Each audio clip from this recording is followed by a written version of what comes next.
चलो ध्यान दो, फर्स्ट क्वेश्चन देखते हैं। यहाँ पे देखो,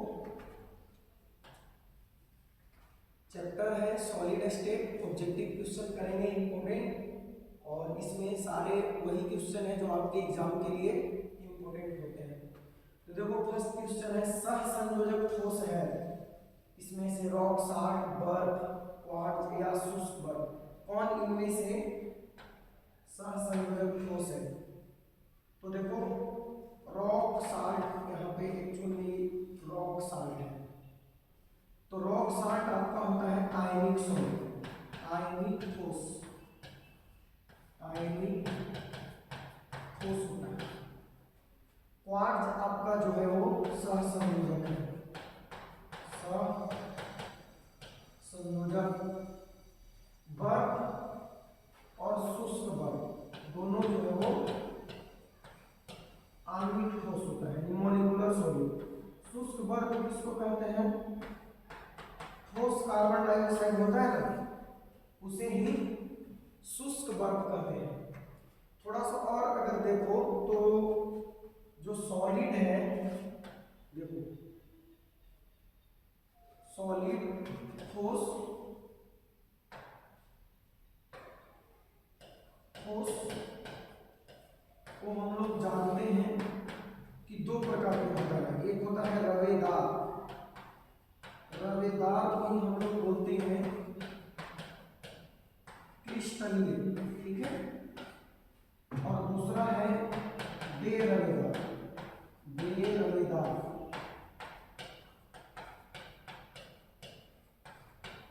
आप क्रिस्टलीय, एमॉर्फस, ठीक है। रवेदार ठोस जो है, आप जानते हो जितने भी कठोर सब्सटेंस होते हैं, कठोर पदार्थ, वो सब रवेदार ठोस होते हैं। ये चार प्रकार के होता है। एक होता है बच्चों आयनिक, दूसरा होता है आणविक, तीसरा होता है सहसंयोजक, और चौथा होता है धात्विक, यानी मेटॉलिक होता है, ठीक है। बेरवेदार ठोस को हम लोग एमॉर्फस सॉलिड कहते हैं। एमॉर्फस का मतलब होता है जिसका कोई फॉर्म नहीं होता है, जिसका कोई रूप नहीं होता है। जैसे रबर हो गया, ठीक है, प्लास्टिक हो गया, प्लास्टिक, उसके बाद जितने भी पॉलीमर हम लोग पढ़े हैं पिछले क्लास में, पॉलीमर चैप्टर जो पढ़ रहे थे, तो जितने भी पॉलीमर होते हैं लगभग बेरवेदार ठोस होते हैं। उसके बाद और बात करो तो आपका तो ग्लास हो गया, जिसे कांच बोलते हैं, तो ग्लास भी बेरवेदार ठोस में आता है। ग्लास के साथ साथ अगर क्वार्ट्ज ग्लास भी ऑप्शन में दिया हुआ हो, क्वार्ट्ज ग्लास, क्वार्ट्ज ग्लास, ये भी क्या होता है? अक्रिस्टलीय या बेरवेदार होता है। आयनिक में आप समझते हो मेटल और नॉन मेटल दोनों रहेंगे, जैसे NaCl, LiCl, KBr, NaBr, ये सब आयनिक ठोस हो गया। आणविक में आपका H2O, CO2, CH और NH3, I2, ये सब आणविक ठोस हो गया। आणविक ठोस भी हम लोग पढ़े थे, तीन प्रकार का होता है, पोलर, नॉन पोलर और हाइड्रोजन बॉन्डेड। तो हाइड्रोजन बॉन्डेड में याद रखना कि मेन जो इसका एग्जांपल है NH3, H2O और Ha, ये सॉलिड फॉर्म में है, तो ये हाइड्रोजन बॉन्डेड सॉलिड है, ठीक है।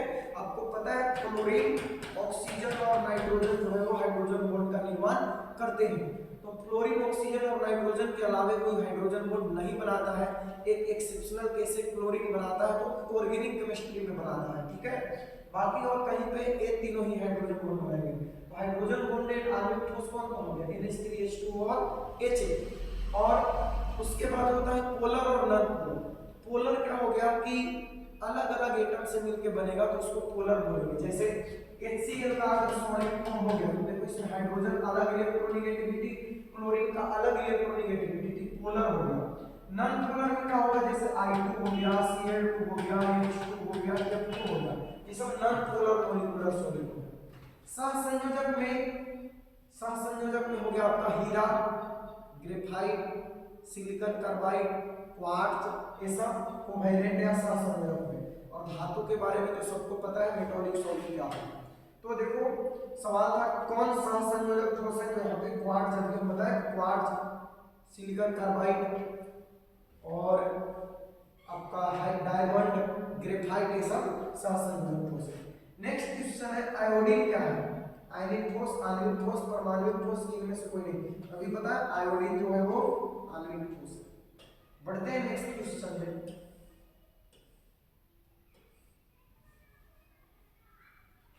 देखो निम्नलिखित में से कौन ठोस अवस्था में सहसंयोजक क्रिस्टल के रूप में रहता है? तो आपका क्या हो जाएगा? सिलिकॉन। सिलिकॉन सहसंयोजक के रूप में रहेगा, ठीक है। आयोडीन याद रखना आणविक ठोस है, I2 के फॉर्म में रहता है। सल्फर भी आणविक ठोस है, S8 के फॉर्म में रहता है। और फास्फोरस भी आणविक ठोस है, किस फॉर्म में रहता है? P4 के रूप में रहता है। देखो नेक्स्ट क्वेश्चन, रॉक सॉल्ट प्रकार की संरचना में प्रत्येक आयन की समन्वय संख्या कितनी होती है? रॉक सॉल्ट, रॉक सॉल्ट, ठीक है, रॉकिंग बॉडी, रॉक सॉल्ट, इसी को हम लोग बोलते हैं कॉमन सॉल्ट, इसी को बोलते हैं टेबल सॉल्ट, ठीक है, टेबल सॉल्ट, और इसी को बोलते हैं NaCl यानी सोडियम क्लोराइड, ठीक है, सोडियम क्लोराइड। तो सोडियम क्लोराइड प्रकार की संरचना है, NaCl टाइप स्ट्रक्चर है, तो कोऑर्डिनेशन नंबर कितना होगा? देखो NaCl टाइप का कोऑर्डिनेशन नंबर 6 होता है। देखो NaCl जो होता है इसका स्ट्रक्चर होता है FCC और कोऑर्डिनेशन नंबर पूछेगा तो कितना होगा? 6 Na प्लस का 6 Cl माइनस का 6। अगर सीजियम क्लोराइड है, सीजियम क्लोराइड, तो इसका संरचना होता है BCC। सीजियम क्लोराइड का स्ट्रक्चर कैसा होता है? BCC, एग्जाम में आ सकता है। और इसका कोऑर्डिनेशन नंबर होता है जो R, यानी सीजियम प्लस का कोऑर्डिनेशन नंबर 8 सॉरी, और Cl माइनस का कोऑर्डिनेशन नंबर 8। वही अगर ZnS टाइप का स्ट्रक्चर हो तो ZnS का स्ट्रक्चर होता है CCP और कोऑर्डिनेशन नंबर होगा इसका 4 और 4, क्या होगा? 4 और 4 होगा, 4 कोऑर्डिनेशन नंबर होगा, ठीक है। और देखो तो और देखो जैसे आपके पास Na2O है, तो इसको ना हम लोग एंटी फ्लोराइड स्ट्रक्चर बोलते हैं, एंटी फ्लोराइड स्ट्रक्चर। और इसका कोऑर्डिनेशन नंबर होता है, देखो सोडियम का कोऑर्डिनेशन नंबर होगा 4 और ऑक्सीजन का कोऑर्डिनेशन नंबर होगा 8, याद रखना। तो एंटी फ्लोराइड स्ट्रक्चर में यानी सोडियम ऑक्साइड स्ट्रक्चर में सोडियम का कोऑर्डिनेशन नंबर 4 और ऑक्सीजन का कोऑर्डिनेशन नंबर 8 होगा। रॉक सॉल्ट या NaCl में सोडियम का कोऑर्डिनेशन नंबर 6, क्लोरीन का coordination number 6। Caesium chloride BCC structure होता है, सीजियम का कोऑर्डिनेशन नंबर 8, क्लोरीन का भी कोऑर्डिनेशन नंबर 8। और जिंक ब्लेंड का स्ट्रक्चर में दोनों का कोऑर्डिनेशन नंबर Zn2 प्लस का 4, H2 माइनस का 4। एक और बच गया, वो है आपका CaF2। इसको हम लोग बोलते हैं फ्लोराइड स्ट्रक्चर। क्या बोलते हैं? Fluoride structure. अभी एंटी फ्लोराइड का उल्टा होगा कोऑर्डिनेशन नंबर, यानी फ्लोरीन का कोऑर्डिनेशन नंबर 4 होगा और कैल्शियम का कोऑर्डिनेशन नंबर 8 होगा। कैल्शियम का 8 होगा और फ्लोरीन का 4 होगा। तो टोटल कोऑर्डिनेशन नंबर यहाँ पे हम निपटा दिए, याद रखना जरूर। तो क्वेश्चन कौन सा है? देखो क्वेश्चन है कि रॉक सॉल्ट प्रकार के स्ट्रक्चर में कोऑर्डिनेशन नंबर कितना होगा? 6। याद हो गया? एक बार दोहराओगे मेरे साथ। NaCl का क्या बताया हम? NaCl का बताया 6, सीजियम क्लोराइड का क्या बताया? 8, ZnS का क्या बताया? 4 और Na2O और बच गया CaF2। तो Na2O में सोडियम का बताया 4 और ऑक्सीजन का बताया 8 और कैल्शियम क्लोराइड में कैल्शियम का 8 और क्लोरीन का 4। तो इतना चीज याद रखना, ठीक है। निम्नलिखित में से किस एकल कोशिका में परमाणुओं की संख्या सर्वाधिक होती है? अब परमाणुओं की संख्या पे आते हैं, ठीक है। परमाणुओं की संख्या किसमें कितना होता है? तो चलो थोड़ा सा इसको छोटा करते हैं। परमाणुओं की संख्या अगर पूछा जाए कि इसमें कितना होता है, तो देखो सिंपल यूनिट सेल अगर रहेगा, सिंपल यूनिट सेल, तो परमाणुओं की संख्या Z इक्वल टू 2 होगा। अगर BCC यूनिट सेल रहेगा बच्चों, तो BCC में Z equal to simple cubic में कितना होगा 1 होगा। सिंपल क्यूबिक में कितना होगा 2 नहीं 1 होगा, सिर्फ कोने पे परमाणु उपस्थित होता है। तो सिंपल क्यूबिक में 1 होगा, BCC में कितना होगा 2 होगा, और FCC में कितना होगा 4। तो ये कोऑर्डिनेशन नंबर ऑफ एटम है। तो ये तीनों का याद रखना, पूछा जाता है एग्जाम में। तो किस एकम कोशिका में परमाणु की संख्या अधिकतम होती है, तो इसमें होती है FCC में कितनी होती है 4। अच्छा, और HCP पूछेगा ना, HCP में परमाणुओं की संख्या होती है 6। HCP में कितना होती है 6। तो यहाँ पे पूछ रहा है ना इसमें मैक्सिमम होती है, तो मैक्सिमम किसमें हो जाएगा, मैक्सिमम हो जाएगा आपका HCP। किसमें हो जाएगा HCP में हो जाएगा। ठीक है, 7 नंबर क्वेश्चन देखो, 8 प्रकार की कैंडी किसमें उपस्थित होती है। 8 कोऑर्डिनेशन नंबर अभी किसमें बता, 8 कोऑर्डिनेशन नंबर आपका होता है सीजियम क्लोराइड में। किसमें, सीजियम क्लोराइड में। तो सीजियम से मिलता जुलता यहाँ पे सुधार लीजिए, CS कोऑर्डिनेशन नंबर किसमें होगा, सीजियम क्लोराइड में 8 कोऑर्डिनेशन नंबर होता है सीजियम क्लोराइड में। नेक्स्ट क्वेश्चन देखो, सोडियम ऑक्साइड Na2O में सोडियम का कोऑर्डिनेशन नंबर, और अभी बताया कि सोडियम ऑक्साइड में सोडियम का हो जाएगा 4 और ऑक्सीजन का क्या हो जाएगा 8 हो जाएगा। वही CaF2 में कैल्शियम का हो जाएगा 8 और क्लोरीन का क्या होगा 4। ठीक है, चलो नेक्स्ट क्वेश्चन, फलक केंद्रित का मतलब FCC। तो फलक केंद्रित घनीय एकक कोशिका वाले धातु के परमाणुओं का कुल आयतन कितना होता है, कुल आयतन। ठीक है, तो देखो FCC में नंबर ऑफ एटम कितना होता है बच्चों 4। अब आप जानते हो कि एटम जो है स्फेरिकल शेप का होता है, गोला के शेप का होता है, और एक गोले का आयतन होता है 4/3 पाई आर क्यूब। एक गोले का आयतन होता है 4/3 पाई आर क्यूब। ठीक है, तो 4 गोला है तो 4 गुने 4/3 पाई आर क्यूब, यानी 16/3 pi R, 16/3 pi R cube, 16/3 pi R cube. तो ऑप्शन क्या हो जाएगा 16/3 pi R cube.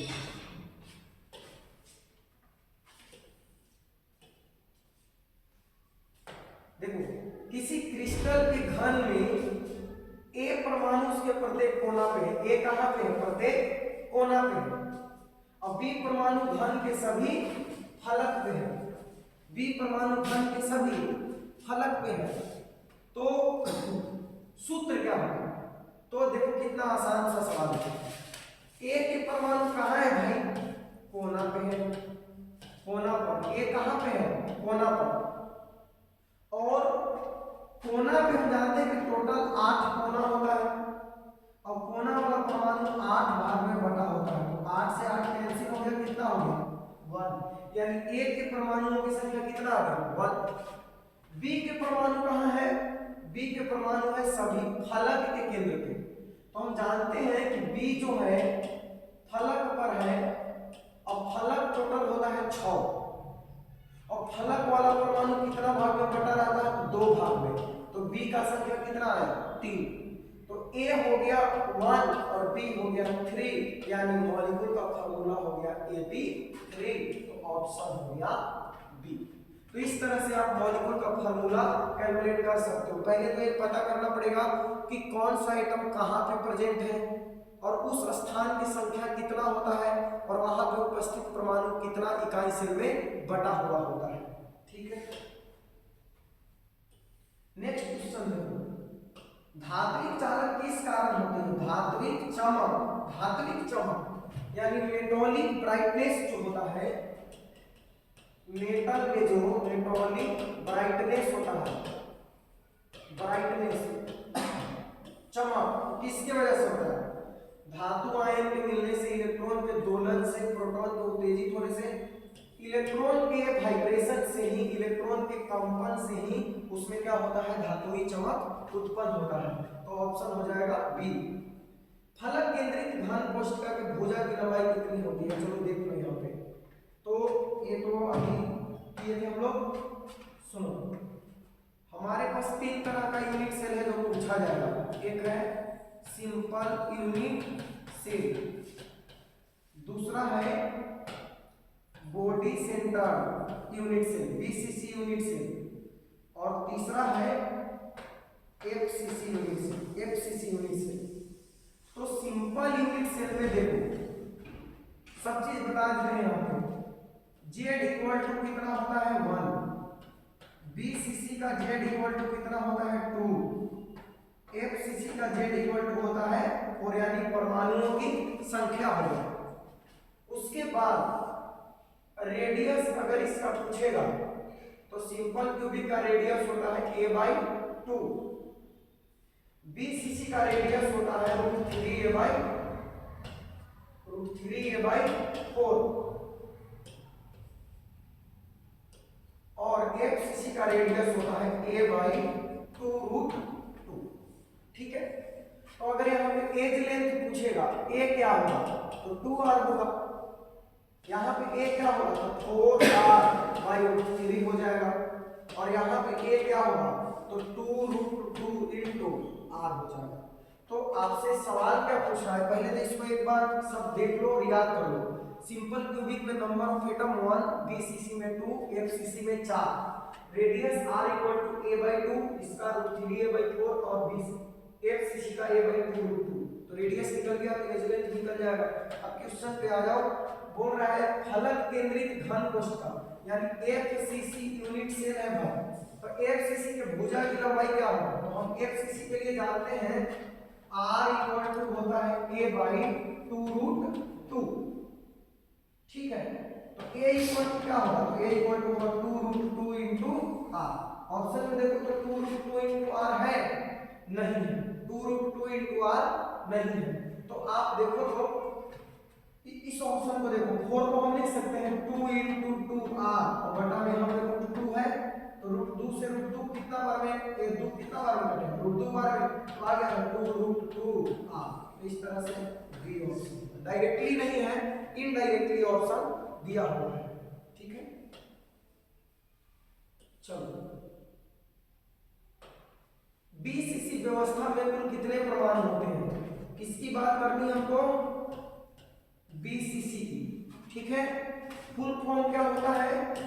Body centred unit cell, body centred unit cell, अंतः केंद्रित इकाई सेल, अंतः केंद्रित इकाई सेल। परमाणु कहां होता है? कोना पर प्लस अंतः केंद्र में। परमाणु बीसीसी में कहां होता है? कोना पे होता है और अंतः केंद्र में। कोना का एक होता है भाई 8 में। कोना वाला परमाणु कितना भाग में बटा रहता है? 8 भाग में, प्लस अंतः केंद्र किसी भी यूनिट सेल में एक ही होता है। 8 से 8 कैंसिल हो गया, कितना आ गया?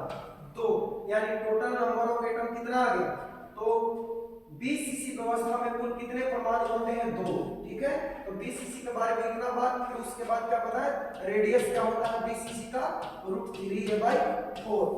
बीसीसी का अगर आपसे पैकिंग इफिशियंसी पूछ दे, पैकिंग क्षमता, तो 68% होता है। ठीक है, 68%। अच्छा, बीसीसी में खाली स्थान पूछ दे, खाली स्थान कितना होता है? तो खाली स्थान होता है 32%। कितना होता है? 32%। तो बीसीसी से रिलेटेड जितना बात था वो सब के सब हम बता दिए यहाँ पे।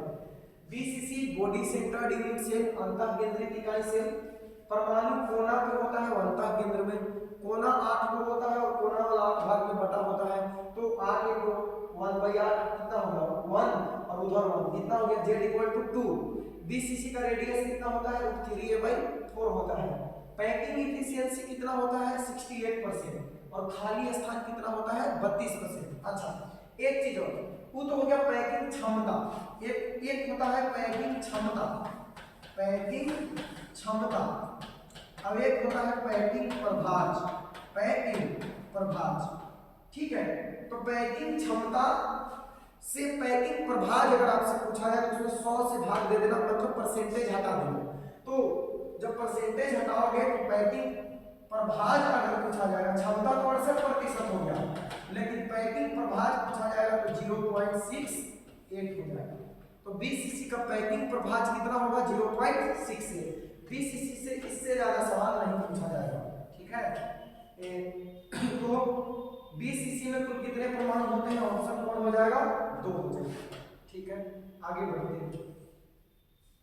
एक सीसी संरचना में प्रति एकक कोशिका कितनी कोशिका से संबंधित होती है।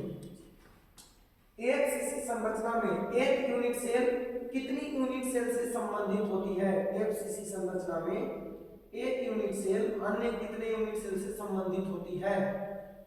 तो ये उल्टी पलटी सवाल है, इसमें क्या बोल रहा है इसको खुद नहीं समझ में आ रहा है।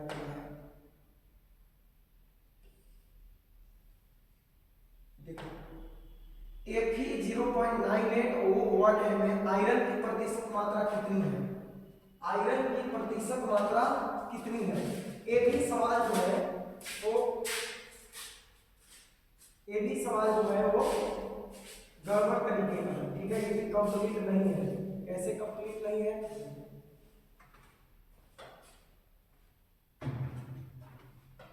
देखो एक्चुअल में सवाल एनसीईआरटी में है कि Fe जो है 0.98 है और O जो है वो 1 है। अब इस Fe में Fe2+ है और Fe3+ है। तो बताओ कि Fe3+ का परसेंटेज कितना है, ठीक है, Fe3+ का। तब हम इसको सोल्व करने के लिए क्या करेंगे, देखो भाई हम मान लेंगे कि 0.98 है तो इसको हम मान लेंगे Fe2+ x है, तो Fe3+ कितना होगा 0.98 माइनस x होगा कि नहीं। और Fe2+ पे कितना चार्ज है, तो 2 चार्ज है, तो इसको हो जाएगा total charge 2x plus Fe3+ पे कितना चार्ज है 3 चार्ज है, तो ये हो जाएगा 3 into 0.98 माइनस x, यानी कि टोटल पॉजिटिव चार्ज हो गया इतना। एक Fe2+ पे 2+ चार्ज है, तो कितने Fe2+ है x, तो 2x चार्ज हो गया। एक Fe3+ पे 3 चार्ज है और कितने Fe3+ है 0.98 माइनस x, तो दोनों मिला देंगे तो टोटल पॉजिटिव। और आप जानते हो कि आयनिक कंपाउंड में जितना पॉजिटिव चार्ज होता है उतना ही नेगेटिव चार्ज होता है। तो अब देखो ऑक्सीजन पे कितना चार्ज होता है, ऑक्सीजन पे 2 चार्ज होता है, यानी टोटल पॉजिटिव चार्ज किसके बराबर होगा टोटल नेगेटिव के। अब आप इसको सोल्व कर लोगे तो यहाँ पे आपको मिल जाएगा कि कितना परसेंट Fe2+ है। जैसे हम इसको सोल्व करेंगे तो 2x प्लस 24 की 4 हो जाएगा 29, 2.94, ठीक है 2.94 माइनस हो जाएगा 3x इक्वल टू 2, 2x में से 3x जाएगा minus x plus 2.94 equal to 2। x को उधर ले जाओ तो x इक्वल टू हो गया x इक्वल टू 2.94 माइनस 2, यानी x इक्वल टू हो गया 0.94, हुआ कि नहीं।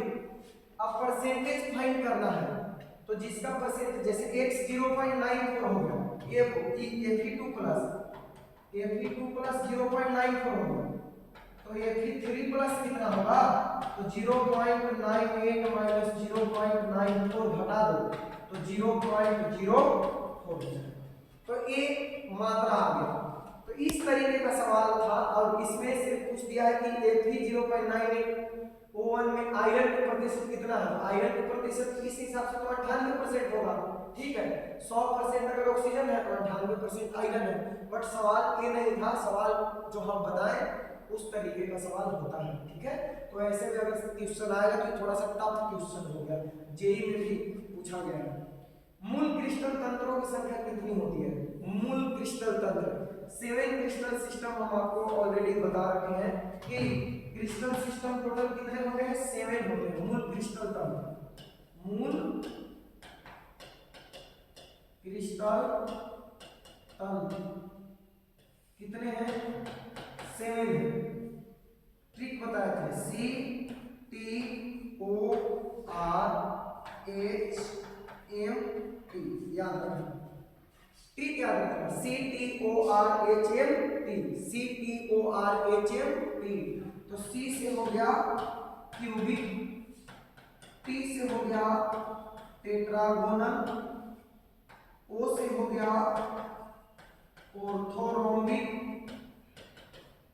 आर से हो गया आपका रोम्बोहेड्रल, एच से हो गया हेक्सागोनल, एम से हो गया मोनोक्लिनिक और टी से हो गया ट्राई, टी से क्या हो गया? ट्राइक्लिनिक। तो टोटल 7 क्रिस्टल सिस्टम होता है, 7 क्रिस्टल सिस्टम होता है। C T O R H M T, C T O R H M T, cubic, tetragonal, orthorhombic, rhombohedral, hexagonal, monoclinic और ट्राइक्लिनिक होता है। तो टोटल क्रिस्टल सिस्टम कितना होगा? 7 हो जाएगा। आगे देखो, यहाँ पे क्रिस्टल तंत्र ए बी में निम्नलिखित में से किस क्रिस्टल तंत्र में A equal to B equal to C, alpha equal to beta equal to gamma equal to 90 degree होता है? तो A equal to B equal to C, तीनों बराबर है, तीनों एज लेंथ बराबर है, और अल्फा बीटा और गामा तीनों के तीनों एंगल बराबर है इन 90 डिग्री। इस सबसे अधिक सिमेट्रिकल है, सबसे सुडौल क्रिस्टल अगर कोई होता है तो यही होता है। तो सबसे अधिक सममित कहते हैं इसको, सबसे अधिक सममित। सममित अगर पूछेगा कि सबसे अधिक सममित क्रिस्टल कौन होता है, तो जिसमें a equal to B equal to C होता है, alpha equal to beta equal to gamma equal to 90 degree होता है। ठीक है, और a कौन होता है? तो a होता है आपका क्यूबिक। क्या होता है? क्यूबिक, यानी घनीय होता है, घनीय। ठीक है, घनीय नहीं, घनीय, घनता। तो घनाकार क्रिस्टल यानी क्यूबिक क्रिस्टल में तीनों एज लेंथ बराबर होता है और तीनों एंगल भी बराबर होता है। देखना है, देखो इसमें बता देते हैं।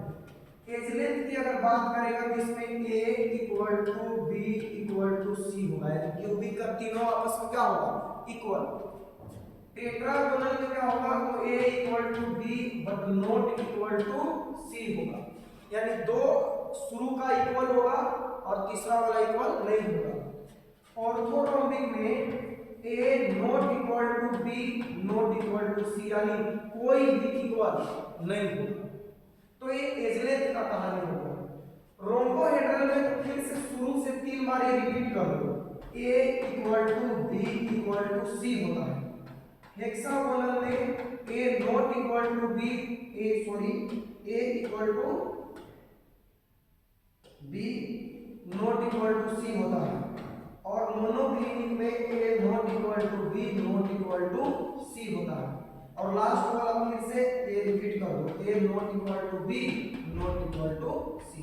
तो इस तरीके से आप एज लेंथ भी सबका याद रख सकते हो कि किसमें कितना होता है। ठीक है, चलो आगे बढ़ते हैं।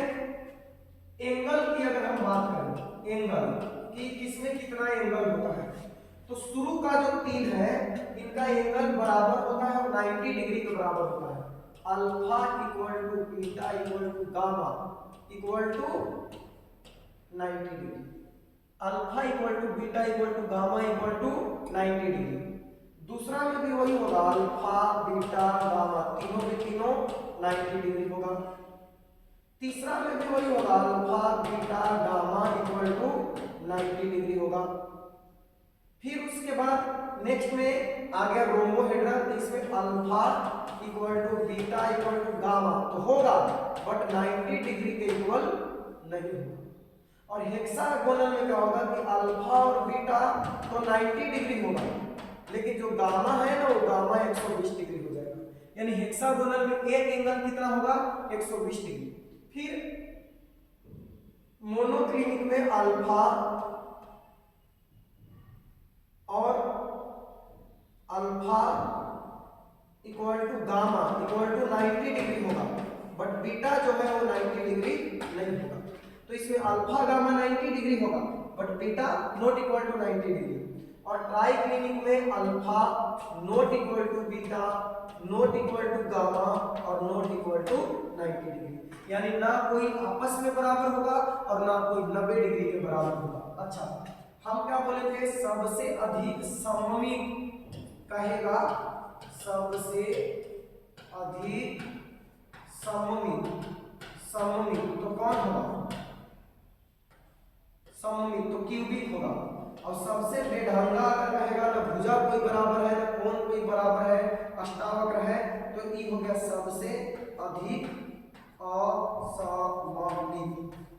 सबसे अधिक असममित अगर कहेगा तो कौन होगा, ट्राइक्लिनिक होगा। और सबसे अधिक सिमेट्रिकल कौन होगा, क्यूबिक होगा। क्लियर है? बढ़े आगे। देखो इस तरीके से एक एक सवाल में सारा कुछ हम कोशिश कर रहे हैं कि आपका पूरा का पूरा चैप्टर क्या हो जाए, क्लियर हो जाए, यानी कुछ भी बचे नहीं। क्वेश्चन भले यहाँ पे कुछ भी करें कितना भी करें, बट आपका पूरा कॉन्सेप्ट क्लियर कर देंगे।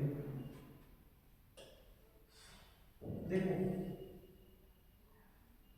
घनाकार क्रिस्टल में ब्रेवियस जालकों की संख्या कितनी होती है, तो देखो टोटल जो ब्रेवियस लैटिस होता है, टोटल ब्रेवियस लैटिस जो होता है, जिसको हम यहाँ पे ब्रेवियस जालक बोल रहे हैं, ब्रेवियस जालक, और कुल ब्रेवियस जालक जो है आपका वो 14 होता है। कितना होता है, 14 होता है। तो पूछा जाएगा कुल ब्रेवियस लैटिसेस या ब्रेवियस जालकों की संख्या कितनी होती है, तो 14 होती है। अब ये 14 जो है ना सातों क्रिस्टल में बटा होता है। सात क्रिस्टल कौन कौन है हमारे पास, CTORHMT,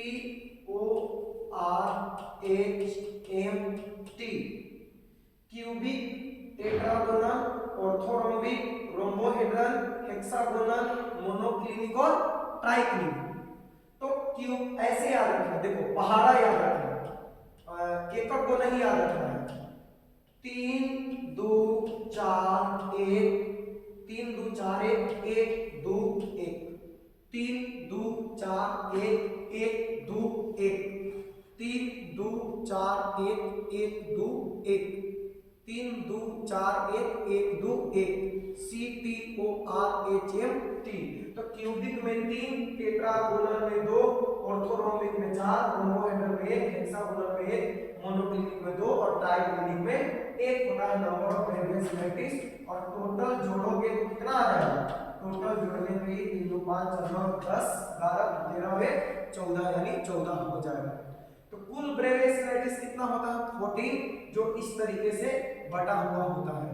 ठीक है, तो घनाकार क्रिस्टल में देखो तो क्यूबिक में कितना है, क्यूबिक में कितना है 3, क्यूबिक में कितना है, क्यूबिक में कितना होगा 3 होगा, क्यूबिक में कितना होगा 3 होगा। अच्छा, सबसे अधिक पूछेगा तो सबसे अधिक एक जगह पे 4 आया था, वो किसमें होता है, ऑर्थोरोम्बिक में। ऑर्थोरोम्बिक में 4 होता है ब्रेवियस लैटिस, जो कि सबसे मैक्सिमम 4 होता है, जो कि ऑर्थोरोम्बिक में होता है। ठीक, नेक्स्ट क्वेश्चन देखो, किसी धातु की षष्ठभुजीय सीमित पैकिंग संरचना में धातु की समन्वय संख्या का होता है, यानी कि HCP में आपसे कोऑर्डिनेशन नंबर पूछ रहा है। Hexagonal cubic close packing structure है और इसमें कोऑर्डिनेशन नंबर क्या होता है, तो चलो देख लेते हैं। देखो ध्यान से सुनना, क्लोज पैकिंग जो होता है, क्लोज पैकिंग स्ट्रक्चर, तो आप पढ़े होंगे कि क्लोज पैकिंग जो है वो 3 प्रकार का होता है। क्लोज पैकिंग कितने प्रकार का होता है? 3 प्रकार का। एक होता है 1 डायमेंशन में, दूसरा होता है 2 डायमेंशन में, और तीसरा होता है 3 डायमेंशन में। 3 डायमेंशन में तो 1 डायमेंशन में जो क्लोज पैकिंग होता है बच्चों, इसमें क्या होता है कि स्फीयर खाली ऐसे ऐसे रहता है, ठीक है, एक लाइन में रहता है। तो एक स्फीयर कितना के साथ कांटेक्ट में है? देखो तो एक स्फीयर 2 के साथ ही कांटेक्ट में है ना। एक स्फीयर कितना के साथ कांटेक्ट में है? 2 के साथ। तो इसका कोऑर्डिनेशन नंबर 2 होता है। और इसमें सिर्फ यही एक चीज याद रखना रहता है कि 1 डायमेंशन क्लोज पैकिंग में कोऑर्डिनेशन नंबर कितना होता है, समन्वय संख्या कितना होता है? तो 2 होता है। अब 2 डायमेंशनल जो है ना बच्चों, ये 2 प्रकार का होता है। 2 डायमेंशनल कितना प्रकार का होता है? 2 प्रकार का। एक होता है स्क्वायर, अब एक होता है हेक्सागोनल, यानी वर्गीय और षटकोणीय, ठीक है, वर्गीय और षटकोणीय। तो 2 डायमेंशनल वर्गीय का कोऑर्डिनेशन नंबर पूछेगा तो यहाँ पे 4 हो। कितना हो? 4 हो। और 2 डायमेंशनल हेक्सागोनल का कोऑर्डिनेशन नंबर पूछेगा तो बताना कितना होगा? 6 होगा। 2 डायमेंशनल वर्गीय का कितना होगा? 4, और 2 डायमेंशनल षटकोणीय का कितना होगा? 6 होगा। अच्छा, स्ट्रक्चर की बात करें तो इसका स्ट्रक्चर जो है ना ए टाइप का होता है, लेकिन इसका जो स्ट्रक्चर है वो ए बी टाइप का होता है, ठीक है। तो 2 डायमेंशनल वाला में 2 चीज याद रखना है। एक तो दो प्रकार का होता है, स्क्वायर और हेक्सागोनल, वर्गीय और षटकोणीय। वर्गीय का कोऑर्डिनेशन नंबर 4 होता है, षटकोणीय का कोऑर्डिनेशन नंबर 6 होता है। वर्गीय का स्ट्रक्चर ए टाइप का होता है और षटकोणीय का ए बी टाइप का होता है। अभी 3 डायमेंशनल जो है ना वो 3 प्रकार के होता है, ठीक है। 3 डायमेंशनल कितने प्रकार का होता है? 3 प्रकार का होता है। एक होता है सरल घनीय, जिसको हम लोग बोलते हैं सिंपल क्यूबिक। दूसरा होता है एचसीपी, और तीसरा होता है एफसीसी या ईसीसी। एफसीसी या ईसीसी नहीं, सीसीपी। एफसीसी या सीसीपी होता है, एफसीसी या सीसीपी होता है, ठीक है। तो देखो ध्यान से, सरल घनीय सिंपल क्यूबिक में कोऑर्डिनेशन नंबर पूछेगा बच्चों तो आपको 6 बताना है, ठीक है, 6। एचसीपी का कोऑर्डिनेशन नंबर पूछेगा 3D में तो 12 होगा, और एफसीसी का भी कोऑर्डिनेशन नंबर कितना होगा? 12, ठीक है। इसका भी कोऑर्डिनेशन नंबर कितना होगा? 12 होगा। फिर उसके बाद सरल घनीय का अगर स्ट्रक्चर पूछेगा ना तो ये ए टाइप होगा। एचसीपी का पूछेगा तो हो जाएगा ए बी टाइप का स्ट्रक्चर होगा, और सीसीपी का क्या होगा? ए बी सी टाइप का structure, A B C type का स्ट्रक्चर होगा, ठीक है। तो इतना चीज याद रखना आप क्लोज पैकिंग से रिलेटेड। 1 डायमेंशन में क्लोज पैकिंग, 2 डायमेंशन में क्लोज पैकिंग और 3 डायमेंशन में क्लोज पैकिंग।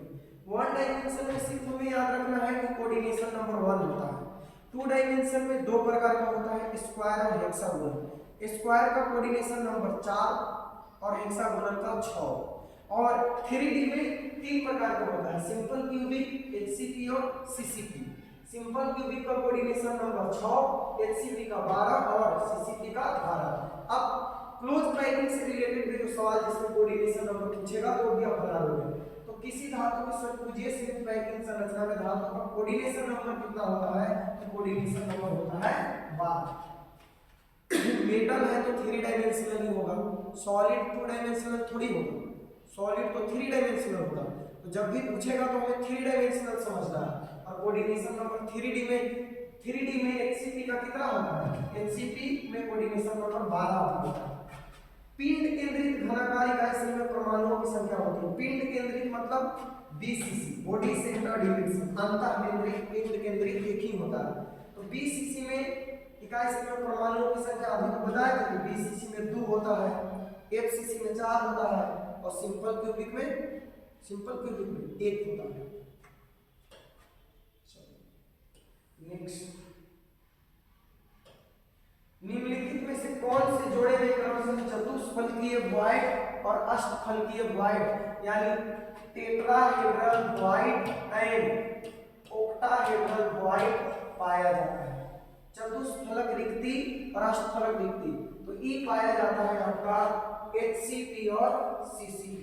ठीक है, 3 डायमेंशनल HCP और CCP में टेट्राहेड्रल वॉइड और ऑक्टाहेड्रल वॉइड पाया जाता है।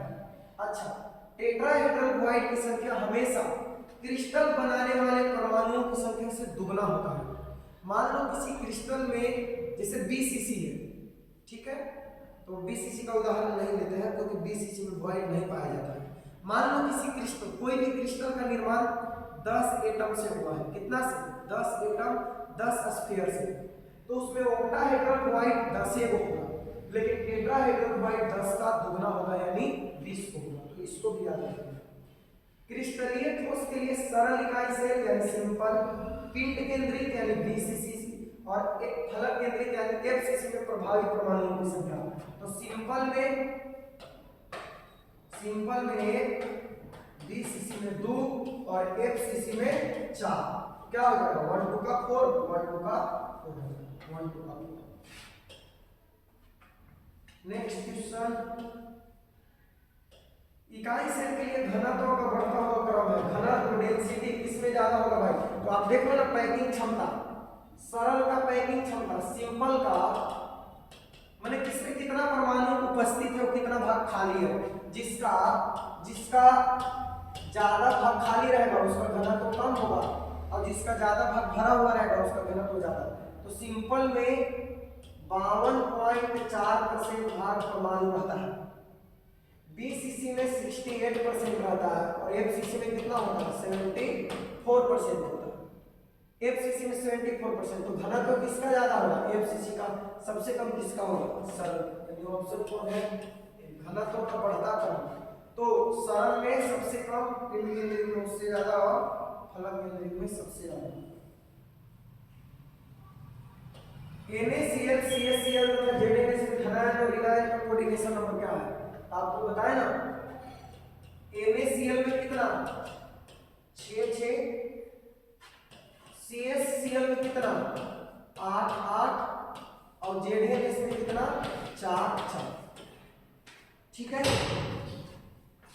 2 वीडियो आएगा इसका। ठीक है, हम चाहे तो जितना इस क्वेश्चन है एक वीडियो में भी खाली, अगर जैसे बाकी के यूट्यूबर करते हैं या टीचर करते हैं, टीचर तो कभी बोलो यूट्यूब पे टीचर से ज़्यादा यूट्यूबर भरे पड़े हैं, तो जिस तरीके से करते हैं क्वेश्चन ले लिए, आंसर याद कर लिए और टिक करते रहे, इसका होगा तो ये 1 घंटा में 500 क्वेश्चन हो जाएगा। ठीक है, अच्छा 500 ना भी हो तो 100-150 तो जरूर हो जाएगा।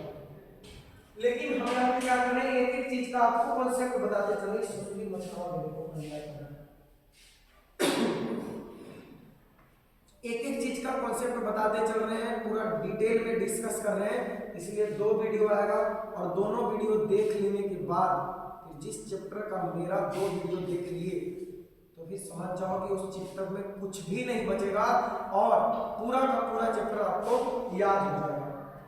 तो क्या होगा? NaCl में 6, CaCl में 8 और ZnS में 4। ऑप्शन कौन होगा? बी। एनायन वैकेंसी में फंसे हुए इलेक्ट्रॉन को क्या कहते हैं? F सेंटर कहते हैं। जब कोई एनायन अपने स्थान से हट जाता है और क्रिस्टल के इलेक्ट्रिकल न्यूट्रलिटी को पूरा करने के लिए यानी क्रिस्टल को उदासीन करने के लिए ऋणायन रिक्ति पे कोई इलेक्ट्रॉन आ जाता है तो इसको F सेंटर कहते हैं। F जर्मन भाषा का शब्द है, इसका मतलब होता है फार्बी सेंटर, और फार्बी का मतलब होता है कलर यानी कलर सेंटर। क्या हो गया? Colour centre. तो ये जो एनायन वैकेंसी में इलेक्ट्रॉन फंसा होता है क्रिस्टल के कलर के लिए रिस्पॉन्सिबल होता है, रंग के लिए रिस्पॉन्सिबल होता है, इसीलिए इसको कलर सेंटर भी कहा जाता है। एफ सेंटर युक्त क्रिस्टल होते हैं, तो एफ सेंटर युक्त जो क्रिस्टल होते हैं ना वो कलर होते हैं और पैरामैग्नेटिक होते हैं, ठीक है। उसके बाद एन टाइप के सेमीकंडक्टर भी हो जाएंगे क्योंकि इलेक्ट्रॉन की अधिकता होगी। उसके बाद निश्चित द्विध्रुव और गुण होंगे, इसका डाइपोल मोमेंट भी होगा क्योंकि इलेक्ट्रॉन एक तरफ बढ़ेगा तो चार्ज क्रिएट होगा, एक मतलब वैसे होगा तो क्रिस्टल तो न्यूट्रल ही होगा, लेकिन यहाँ पे डाइइलेक्ट्रिक प्रॉपर्टी थोड़ा सा उत्पन्न होता है, तो इनमें से सभी हो जाएगा। तुझे देखा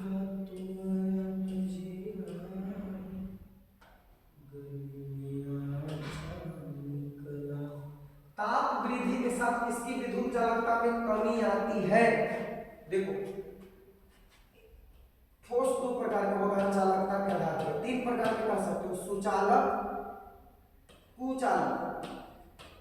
कुचालक और अर्धचालक, ठीक है, अर्धचालक। सुचालक में क्या होगा, ताप बढ़ाएगा तो चालकता घटेगा, ध्यान रखना। कुचालक तो है ही खत्म पुरुष है, इसको तो बात ही मत करो, इसमें चालकता होता है नहीं तो क्या बढ़ना क्या घटना। सुचालक का ताप बढ़ाओगे तो चालकता घटेगा और अर्धचालक का ताप बढ़ाओगे तो चालकता भी बढ़ेगा। अर्धचालक में ताप बढ़ाओगे तो चालकता भी बढ़ेगा, तो ताप बढ़ाने के साथ चालकता घटती है किसकी, धातु की, यानी चालक की। शॉर्टकी दोष के कारण ठोस का घनत्व घटता जाता है। भाई समझ जाओ शॉर्टकी दोष क्या होता है, कोई एक क्रिस्टल है और क्रिस्टल में से बराबर संख्या में धनायन और ऋणायन गायब हो गया, यानी शॉर्टकी दोष है, अर्थात छोटका छोटकी घूमे निकल गया, ठीक है, चला गया अर्क में। तो शॉर्टकी दोष में धनायन यानी छोटका, ऋणायन मतलब छोटकी यानी बराबर संख्या में, एक छोटका तो एक छोटकी, दो छोटका तो दो छोटकी, तीन छोटका तो तीन छोटकी, यानी तीन धनायन तो तीन ऋणायन, दो धनायन तो दो ऋणायन क्रिस्टल से बाहर निकल जाते हैं। तो जब परमाणु बाहर निकल गया भाई तो घनत्व तो घटेगा, ठीक है, तो शॉर्टकी दोष के कारण घनत्व घट जाता है। वही फ्रेंकल दोष कहेगा, फ्रेंकल दोष में घनत्व पर क्या प्रभाव पड़ता है, तो कुछ प्रभाव नहीं पड़ता। उसमें क्या होता है कि धनायन जो कि आकार में छोटा होगा वो अपना स्थान से हट जाता है और हट के ऐसे स्थान पे चला जाता है जहां पे खाली होना चाहिए, जिसको हम अंतरालीय स्थान कहते हैं। तो वो क्रिस्टल से बाहर नहीं निकला है, उसी क्रिस्टल में है, सिर्फ अपना स्थान परिवर्तित कर दिया। मतलब क्लासरूम है, एक बच्चा को एक जगह से उठाए, अब बोले कि चल भाग बाहर भगा दिए तो घनत्व कम हो गया क्लास। लेकिन इस बच्चा को यहाँ से उठा के कहेंगे कि उस बेंच पे जाकर बैठ जाओ, तो अभी क्लासे में है, तो घनत्व में कोई परिवर्तन नहीं।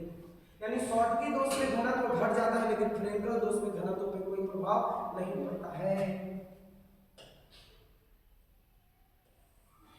देखो NaCl क्रिस्टल की संरचना क्या होती है, NaCl क्रिस्टल की संरचना क्या होती है, तो NaCl क्रिस्टल की जो संरचना होती है वो FCC होती है, FCC पिंड केंद्रित। BCC किसकी होती है भाई, BCC होती है सीजियम क्लोराइड की, BCC किसकी होती है, सीजियम क्लोराइड की होती है। फलक केंद्रित FCC किसका होता है, सोडियम क्लोराइड का। किसी क्रिस्टल के दो समानांतर कणों के मिलर निर्देशांक क्या होते हैं, समान होते हैं। मिलर इंडिसेस के बारे में हम लोग क्लास में बात किए थे कि कोऑर्डिनेट एक्सिस जो होता है किसी क्रिस्टल का, कि कोई क्रिस्टल का जो तल है प्लेन, एक्स एक्सिस को कहाँ पे काटता है, वाई एक्सिस को कहाँ पे काटता है, जेड एक्सिस को कहाँ पे काटता है, उसी में उलट फेर करके फिर मिलर इंडिसेस निकाला जाता है। तो बोर्ड का चीज नहीं है, बट यहाँ पे सवाल पूछ दिया। याद रखना कि जो समानांतर तल होते हैं, जैसे एक दीवार हो गया और एक इसका सामने वाला दीवार हो गया, तो ये दोनों का मिलर निर्देशांक सिमिलर होगा, समान होगा, तो सेम ही होगा। ठीक है। किस प्रकार के क्रिस्टल में ब्रेविस जालकों की संख्या सबसे अधिक होती है? तो हम बोले थे, देखो CTOR HMT 3 2 4 1 1 2 1, तो सबसे ज्यादा जो ब्रेविस जालक होता है, ब्रेविस रेडिस, वो किसमें होता है? ऑर्थोरॉम्बिक में। याद आया? CTOR HMT 3 2 4 1 1 2 1, तो सबसे ज्यादा किसमें? ऑर्थोरॉम्बिक में, 4। नेक्स्ट क्वेश्चन देखो, निम्नलिखित में कौन सा गुण क्रिस्टलीय ठोस पदार्थ का नहीं है? विभिन्न दिशाओं में समान गुण, निश्चित ज्यामितीय आकृति, सुस्पष्ट क्रमांक, उच्च आंतरिक बल। ये वाला नहीं। देखो, जो क्रिस्टलीय ठोस होते हैं ना, क्रिस्टलीय ठोस, क्रिस्टलीय ठोस वो विषम वैशिक होते हैं, विषम वैशिक, विषम वैशिक। विषम वैशिक मतलब भिन्न भिन्न दिशाओं में उनके भौतिक गुण का मान समान नहीं रहेगा, अलग अलग रहेगा। तो विभिन्न दिशाओं में समान गुण नहीं होता है, बल्कि भिन्न भिन्न गुण होता है क्रिस्टलीय गुण। ई किसमें होगा? तो ई अक्रिस्टलीय में होगा। भिन्न भिन्न दिशाओं में समान गुण किसमें होगा? अक्रिस्टलीय में। ए और बी तत्वों से बने यौगिक की संरचना घनाकार है। एक क्रिस्टल का निर्माण, यौगिक का निर्माण ए और बी से होता है। ए के परमाणु घन के कोना पर है, अब बी के परमाणु फलक के केंद्र में है। तो Ab3 अभी पहले कुछ देर पहले ही वाला क्वेश्चन हम बताए थे। एक कोना पे है तो 8 गुने 1 बटा 8 1 होगा, अभी फलक पे है तो 6 गुने 1 बटा 2 3। देखो, सदृश परमाणु वाले फलक केंद्रित घनाकार इकाई सेल में, फलक केंद्रित घनाकार इकाई सेल में चतुष्फलक रिक्तियों की संख्या कितनी होगी? टेट्राहेड्रल ड्वाइड की संख्या कितनी होगी? टेट्राहेड्रल ड्वाइड की संख्या कितनी होगी? सदृश परमाणु वाले फलक केंद्रित घनाकार इकाई सेल में चतुष्फलक रिक्तियों की संख्या कितनी होगी? देखो, फलक केंद्रित है, फलक केंद्रित FCC है। तो FCC का निर्माण कितने परमाणुओं से होता है? 4 परमाणुओं से, 4, यानी नंबर ऑफ एटम 4 होगा। हम अभी कुछ देर पहले समझा रहे थे कि किस क्रिस्टल में कितने टेट्राहेड्रल ऑक्टाहेड्रल बॉन्ड बनते हैं। देखो, अगर क्रिस्टल का निर्माण n परमाणु से होता है, n परमाणु, टोटल परमाणु अगर n है तो ऑक्टाहेड्रल बॉन्ड अष्टफलक रिक्ति n होगा, लेकिन टेट्राहेड्रल बॉन्ड चतुष्फलक रिक्ति कितना होगा? 2n होगा, दुगना हो जाएगा। तो FCC में नंबर ऑफ एटम 4 है, तो अष्टफलक रिक्ति ऑक्टाहेड्रल बॉन्ड तो 4 ही होगा, लेकिन जो टेट्राहेड्रल बॉन्ड है ना वो 4 का दुगना हो जाएगा, यानी कितना होगा? 8 हो जाएगा। तो टेट्राहेड्रल बॉन्ड कितना होगा? 8 हो जाएगा। चलिए नेक्स्ट,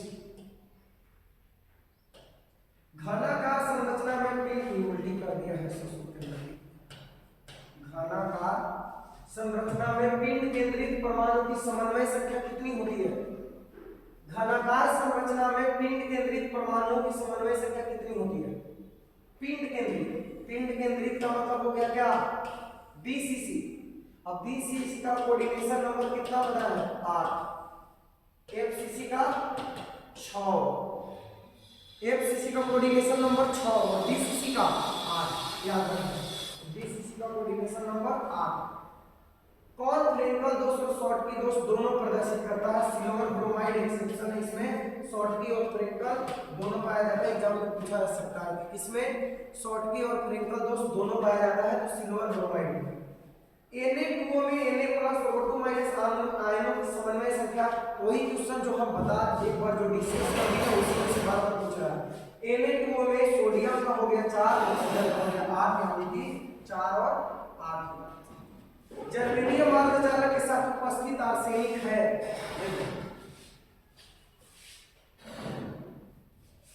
इसको समझा देते हैं।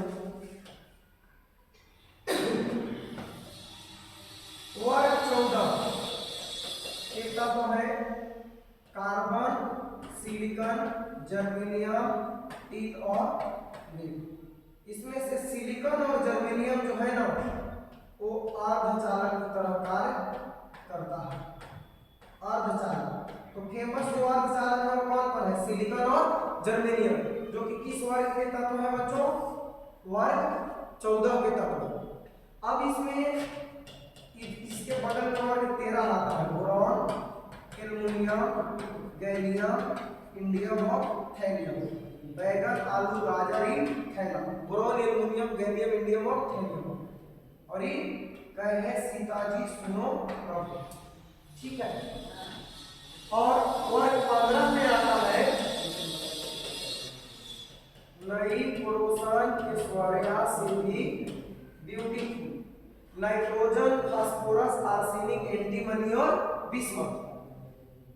तो देखो सिलिकॉन और जर्मेनियम जो है वो प्योर सेमीकंडक्टर है, और प्योर सेमीकंडक्टर का जो कंडक्टिविटी होता है वो कम होता है, ये हमारे लिए उतना उपयोगी नहीं होता। तो प्योर सेमीकंडक्टर के कंडक्टिविटी को यानी उपयोगिता को बढ़ाने के लिए इसमें इम्प्यूरिटी मिलाया जाता है। क्या मिलाया जाता है? इम्प्यूरिटी। और इम्प्यूरिटी मिलाने की जो प्रक्रिया है ना उसको हम लोग बोलते हैं डोपिंग। क्या बोलते हैं? डोपिंग। और इम्प्यूरिटी के रूप में जो मिलाया जाता है उसको बोलते हैं डोपेंट।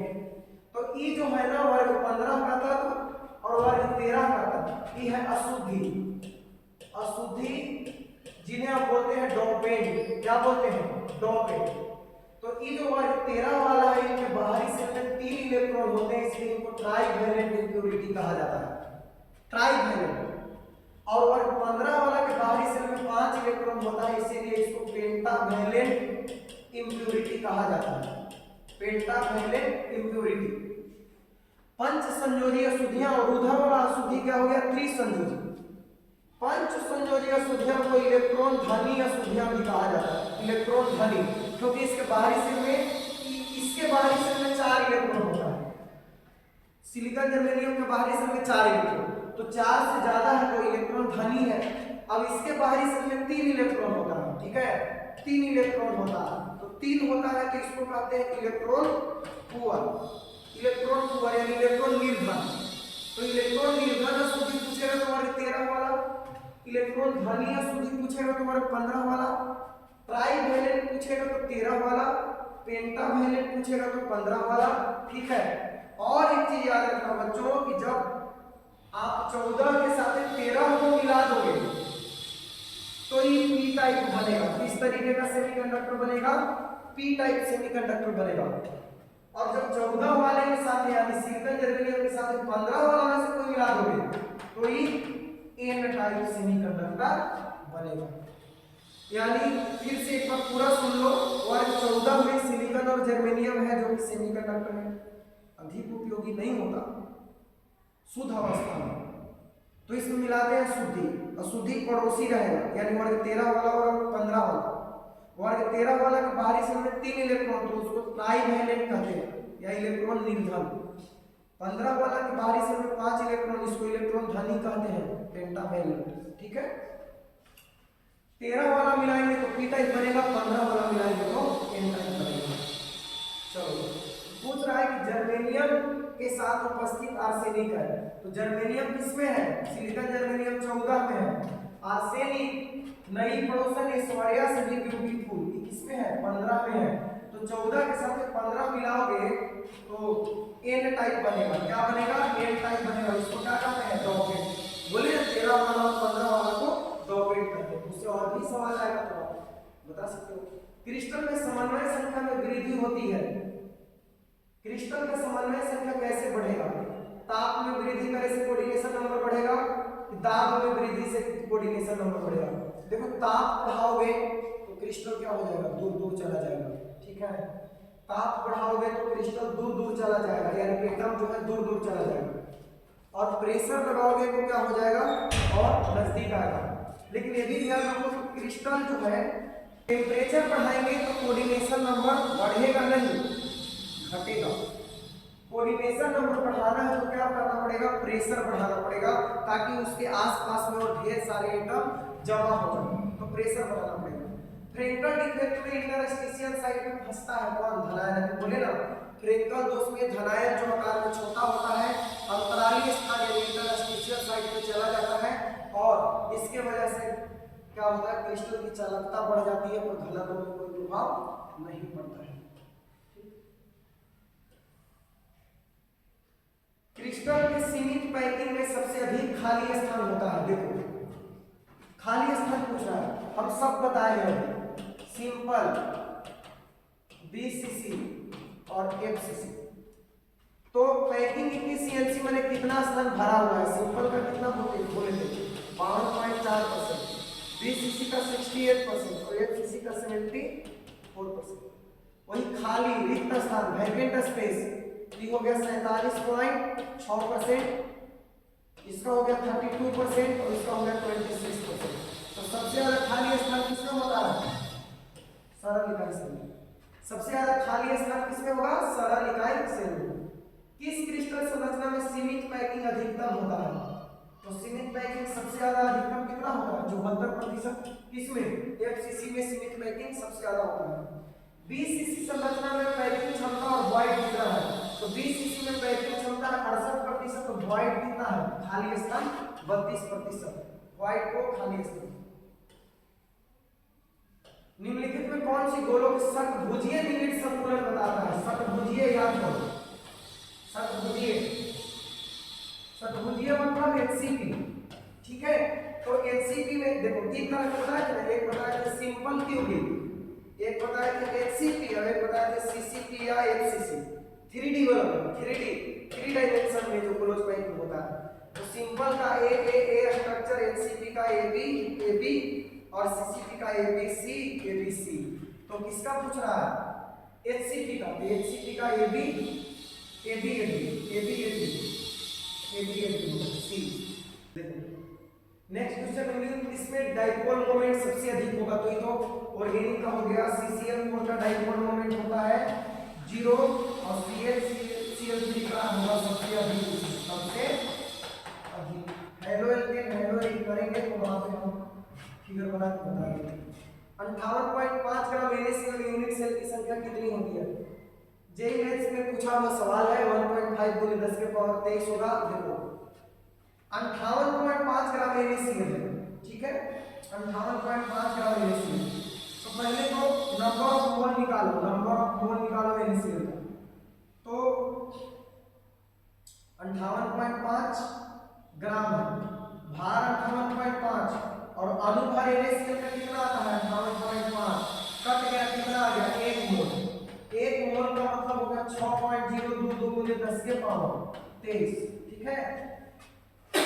तो 1 मोल में 6.022 × 10⁻23 क्या हो गया, इतने Na+ हो गए और इतने Cl- हो गए, इतने Na+ हो गए और इतने Cl- हो गए। अब देखो एक को NaCl क्रिस्टल बनाने के लिए, एक को NaCl के लिए 4 Na+ का जरूरत पड़ता है और 4 Cl- का जरूरत पड़ता है। तो यूनिट सेल टोटल कितने बनेंगे, तो 6.022 × 10⁻23, ये तो एटम हो गया, इतना सोडियम, इतना क्लोरीन। लेकिन यूनिट सेल कितना, तो 4 से भाग दो, 4 × 6 होता है 1.5 × 10⁻23 हो जाता है। यानी ऑप्शन क्या होगा, ए हो जाएगा। इनमें से कौन सही है, तो D = होता है ZM/LaAQ। इलेक्ट्रो डेंसिटी का फॉर्मूला D = ZM/LaAQ। ZM/LaAQ का है, ये हो गया M नंबर ऑफ एटम को हम लोग लिख देते हैं Z, और ये मोलर मास है ZM/La। ये कार्बन नंबर ये नोट किया है और ये Q यहाँ पे D = ZM/La। नेक्स्ट, यदि R + R - 0.225 है तो कोऑर्डिनेशन नंबर कितना होगा। चलो इसको भी एक्सप्लेन कर देते हैं। देखो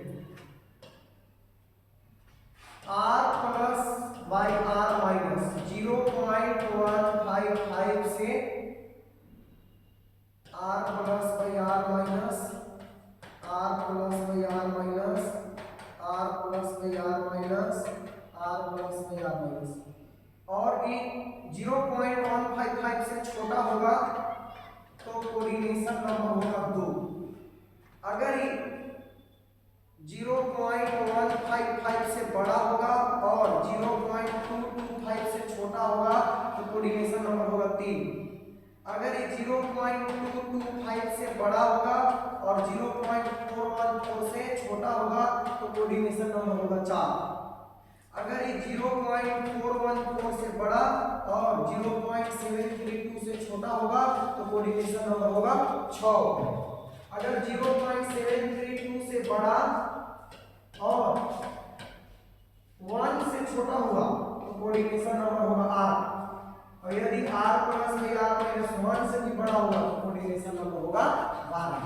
तो ये ओवरऑल है, इसमें बीच बीच में इक्वालिटी भी आता है, जैसे इतना से छोटा है बराबर, इतना से बड़ा है बराबर, यहाँ पे बराबर और छोटा, यहाँ पे बराबर और छोटा, इस तरीके से होता है। बट आप खाली इतना याद रखो 0.155 से छोटा होगा तो कोऑर्डिनेशन नंबर 2, 155 से 225 के बीच में कोऑर्डिनेशन नंबर 3, 225 से 414 के बीच में कोऑर्डिनेशन नंबर 4, 414 से 732 के बीच में कोऑर्डिनेशन नंबर 6 और 732 से 1 के बीच में कोऑर्डिनेशन नंबर 8 और 1 से बड़ा तो कोऑर्डिनेशन नंबर 12। तो पूछ रहा है कि क्वेश्चन में r प्लस में अगर 0.225 हो तो यहाँ पे देखो 225 हो तो कोऑर्डिनेशन नंबर कितना होना चाहिए 4, तो यहाँ पे कोऑर्डिनेशन नंबर कितना होगा 4। निम्नलिखित में से किस धातु की समन्वय संख्या 8 होती है? Zinc, potassium, iron, gold. देखो लिथियम, पोटेशियम ये सब जो है ना वो 20 स्ट्रक्चर बनाता है। अब 20 का कोऑर्डिनेशन नंबर कितना होगा 8 होगा, तो इसका हो जाएगा 8। निम्नलिखित में से कौन आयनिक क्रिस्टल का उदाहरण है? तो सोडियम सल्फेट आयनिक है, ग्रेफाइट सहसंयोजक है, कार्बन तो आपका नॉन मेटालिक आणविक है और ये क्या है आणविक। तो आंसर क्या होगा सोडियम सल्फेट, मेटल सोडियम और non metal sulphur oxygen, metal non metal दोनों रहेगा तो आयनिक होगा। तो ये था बच्चों हमारा सॉलिड स्टेट का 50 क्वेश्चन। अभी इसमें 50 क्वेश्चन और है, ठीक है। तो चूंकि एक्सप्लेन किया जा रहा है एक एक टॉपिक को, जो जिस क्वेश्चन से रिलेटेड है उसका सारा थ्योरी डिस्कस कर रहे हैं, सारा फार्मूला डिस्कस कर रहे हैं, तो इसीलिए 2 बार टाइम दो उनको, ठीक है। यानी 2 वीडियो में करके करेंगे, ऐसे वीडियो बहुत लंबा हो जाएगा, आपको भी फिर देखने में मन नहीं लगेगा। तो पढ़ाई जो है तरोताजा मन रहता है तो ज़्यादा बेटर तरीके से होता है। स्वच्छ मस्तिष्क में ही स्वच्छ आत्मा रहता है और तभी स्वच्छ जब सब कुछ रहेगा तभी आप अच्छे तरीके से पढ़ाई कर सकते हो। तो मिलते हैं नेक्स्ट लेक्चर में, सॉलिड स्टेट का ही दूसरा लेक्चर, उसके बाद चैप्टर में फिर कुछ भी नहीं बचेगा। Thanks for watching.